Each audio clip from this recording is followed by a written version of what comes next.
صلاح الدین کی لڑائیوں اور بالڈوین کے ساتھ جنگ بندی کو سمجھنے کے لیے ہمیں سب سے پہلے ان کے اقتدار میں آنے کو سمجھنا ہوگا۔ 1137 عیسوی میں پیدا ہونے والے وہ صلیبی جنگوں کے ہنگامہ خیز دور میں مسلم دنیا کی ایک اہم شخصیت بن گئے۔ ان کی قائدانہ صلاحیتیں اور فوجی طاقت جلد ہی واضح ہو گئی جیسے ہی وہ صفوں میں داخل ہوئے۔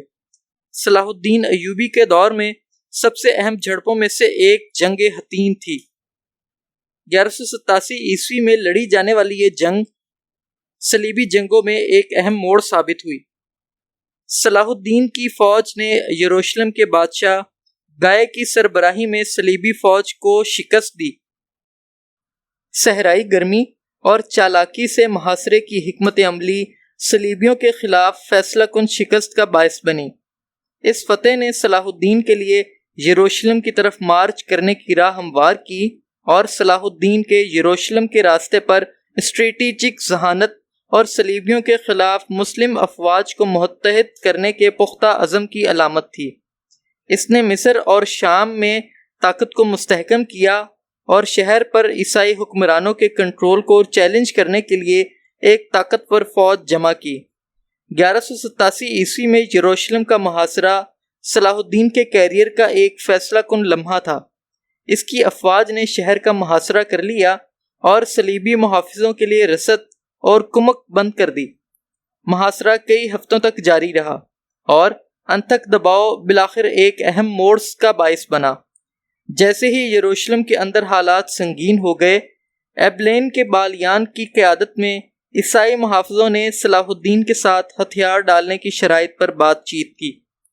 شرائط قابل ذکر حد تک نرم تھیں، جس سے رہائشیوں کو اپنی آزادی خریدنے یا محفوظ طریقے سے شہر سے باہر لے جانے کی اجازت ملتی تھی۔ اس سے صلاح الدین کی جنگ کی گرمی میں بھی بہادری اور عزت کے عزم کا اظہار ہوتا ہے۔ صلاح الدین کے یروشلم میں داخل ہونے کا لمحہ جذباتی اور علامتی تھا۔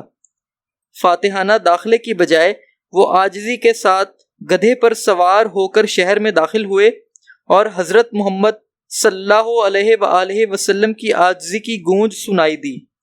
یہ اشارہ یروشلم کے لوگوں میں گہری گونج رکھتا تھا اور صلاح الدین کے کردار کی عکاسی کرتا تھا۔ صلاح الدین کی فتح کو جو چیز ممتاز کرتی ہے وہ عیسائیوں سمیت شہر کے باسیوں کے ساتھ ان کا برتاؤ ہے۔ انہوں نے قابل ذکر رواداری اور مذہبی تنوع کا احترام کا مظاہرہ کیا، جس سے عیسائیوں کو شہر کے اندر آزادانہ طور پر اپنے عقیدے پر عمل کرنے کی اجازت ملی۔ یہ نقطہ نظر اکثر فتوحات سے وابستہ بربریت کے بالکل برعکس تھا۔ صلاح الدین کی یروشلم فتح ایک پائیدار وراثت چھوڑ گئی ہے۔ ان کی فراخ دلی، دانش مندی اور رواداری کا مظاہرہ تنازعات کے وقت بھی قیادت کی ایک روشن مثال کے طور پر یاد کیا جاتا ہے۔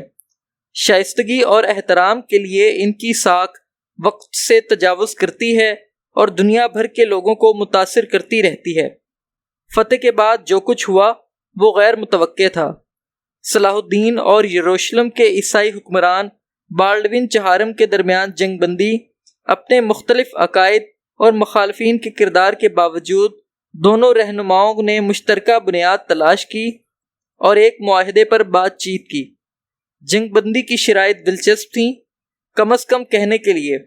اس معاہدے نے عیسائیوں کو یروشلم کی زیارت جاری رکھنے کی اجازت دی اور اس بات کو یقینی بنایا کہ وہ دشمنی کے خوف کے بغیر مقدس مقامات کی زیارت کر سکیں۔ صلاح الدین کی مذہبی آزادی کو برقرار رکھنے کی خواہش نے قیادت کا ایک ایسا پہلو ظاہر کیا جو میدان جنگ سے بالا تر تھا۔ اس جنگ بندی نے صلاح الدین کے کردار کے ایک پہلو کو ظاہر کیا جو اکثر ان کی فوجی طاقت کی وجہ سے چھا جاتا ہے۔ ان کی عزت، ہمدردی اور اپنے مخالفین کے لیے احترام کا احساس، تنازعات کے درمیان سفارت کاری میں مشغول ہونے کی اس آمادگی نے قیادت کے بارے میں ان کے نقطہ نظر کے بارے میں بہت کچھ بتایا۔